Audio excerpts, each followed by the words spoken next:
गोदावरीच्या पुरानं परभणी जिल्ह्यामधल्या शेती पिकांना अक्षरशः तळ्यांचं स्वरूप प्राप्त झालंय।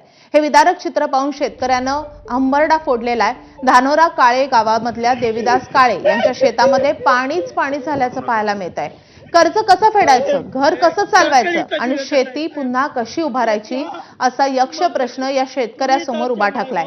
याचा आढावा घेत त्यांच्या व्यथा जाणून घेण्याचा प्रयत्न केलाय आमचे प्रतिनिधी पंकज क्षीरसागर यांनी।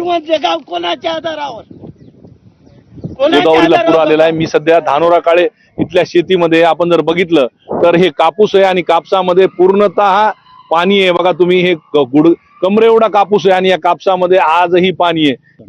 नुकसान पूर्ण उद्ध्वस्त झालेलं आहे। 1 रुपयाचा माल होणार नाही कुठंच, तिकडल्या शेतात सुद्धा 1 रुपयाचा होणार नाही। आणि खर्च एका बॅगला कमीत कमी 25 ते 30 हजार खर्च येत आहे साहेब। आणि तुम्ही एकरी म्हणता एकतरी 8,500 देणार। 8,500 करावं काय आम्ही, कोणाला द्याव? आम्हाला बँकेचं कर्ज आहे, कुठून भरणार आम्ही कर्ज एवढं? सतत दरवर्षी गेल्या वर्षी सुद्धा इथं पूर पाण्यात होतो। कुठून जगवायचं, कुठून काय करायचं? मागणी काय सरकार? अन्नदात्यांना आमचं कर्ज माफ करावं, आम्हाला अन्न जगण्यासाठी काहीतरी आधार द्यावा, तोच आधार द्यावा, नाही तर आम्ही जगू शकणार नाही। आम्ही उड्या घालताल इथं पाण्यातच, आमचा जगून उपयोग नाही साहेब। किती कर्ज आहे तुमचं? माझ्यावर कमीत कमी 3 लाख 3.5 लाख आहे। मुलावर त्याच्या नावानं सुद्धा 3.5 लाख आहे। त्याचं कुटुंब आहे, त्याला 3 लेकरं आहेत। तो अलग आहे, त्याचा कुटुंब अलग आहे, माझा अलग आहे। मला 4-5 एकर जमीन, 4-4.5 एकर, कसं जगायचं? त्याच्यात पोट खराबी करून ठेवलेली आहे। त्या पोट खराबी सुद्धा आमच्या नावानं नाही काय त्याचं? त्याला तहसीलदारला म्हणाय गेलं तर तलाठी म्हणतंय हे रान तुमचं नाही। मग आम्ही 1.5 एकरात करायचं काय? शेतकऱ्यांना जर उभारी द्यायचं असेल तर मोठ्या प्रमाणावर मदत शेतकऱ्यांना करणं गरजेचं आहे। त्यातल्या त्यात कर्जमाफीची सुद्धा मागणी जी आहे ती शेतकऱ्यांकडून केली जात आहे। पंकज क्षीरसागर, एबीपी माझा, धानोरा काळे, परभणी।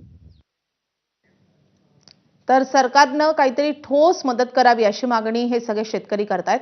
परभणी जिल्ह्यामध्ये झालेल्या अतिवृष्टीमुळे शेतीचंही मोठं नुकसान झालंय। परभणीच्या धानोरा काळे गावामधल्या MSc कम्प्युटर झालेला 23 वर्षीय तरुण अनिकेत काळेनं शेतीमध्ये नवीन प्रयोग केला होता।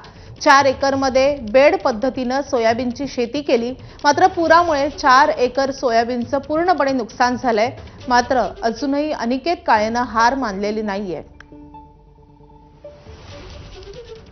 तर आज या वर्षीच मी नवीन शेतीत उतरलो।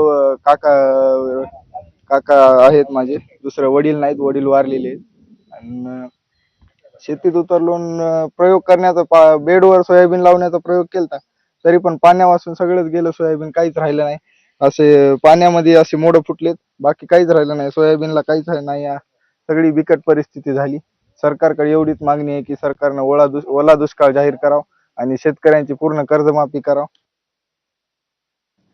तिकडे हिंगोली जिल्ह्यामध्ये मागील काही दिवसांपासून जोरदार पाऊस सुरूच आहे आणि त्यामुळे कयाधू नदीच्या पुराचं पाणी आणि पावसाचं पाणी शेतामध्ये शिरल्यामुळे सोयाबीन, कापूस, हळद या पिकांचं अतोनात नुकसान झालंय। त्यामुळे शेतकरी हवालदिल झालेत। हातातोंडाशी आलेलं सोयाबीन, कापूस हे पीक अक्षरशः नष्ट झालंय। इथला आढावा घेतलेला आहे आमचे प्रतिनिधी माधव दिपके यांनी। मी सध्या डोंगरगाव पूल या गावाच्या शिवारामध्ये आहे। हे सोयाबीनचे जे लागवड केलेले हे पीक आहे। या पिकामध्ये कयाधू नदीचं पाणी आलं होतं। पुराचं पाणी घुसल्यामुळं पूर्णपणे या सोयाबीनचं नुकसान झालेलं आहे। या ठिकाणी फक्त सोयाबीनच्या झाडाच्या काड्याच उरल्या आहेत। संपूर्ण झाडाचे पानं असो, झाडाचे शेंगा असो, पूर्णतः वाहून गेलेले आहेत। अतोनात नुकसान झालेलं आहे। शेतकरी या शेतामध्ये, शेतकऱ्याने हे पीक नाही तर त्याचा दसरा दिवाळी सणाचं स्वप्न पेरलं होतं आणि ते स्वप्नच कयाधू नदीच्या पुरानं शेतकऱ्यापासून हिरावून नेलेलं आहे। हे सोयाबीनचे झाड आहेत, तुम्ही बघताय, हे सोयाबीनचं पीक होतं। पुराचं पाणी शेतात शिरल्यानं सोयाबीनच्या झाडांची ही अवस्था झाली आहे। झाडाला फक्त काड्या राहिल्यात, शेंगा वाहून गेल्यात, पानं सुद्धा वाहून गेलेत। यामधून शेतकऱ्याला या सोयाबीनच्या शेतामधून 1 रुपयाचंही उत्पन्न होणार नाही। तर हे बाहेर काढण्यासाठी शेतकऱ्यांना पदरचा खर्च करावा लागतोय। त्यामुळे सरकार मायबापानं तुटपुंजी मदत न देता भरघोस मदत द्यावी, जेणेकरून शेतकरी पुन्हा नव्यानं उभा राहील आणि शेतकऱ्याला पुन्हा नव्यानं शेती करण्याची उमेद मिळेल। या अपेक्षेने शेतकरी आता सरकारकडे मदतीची याचना करू लागले इथं.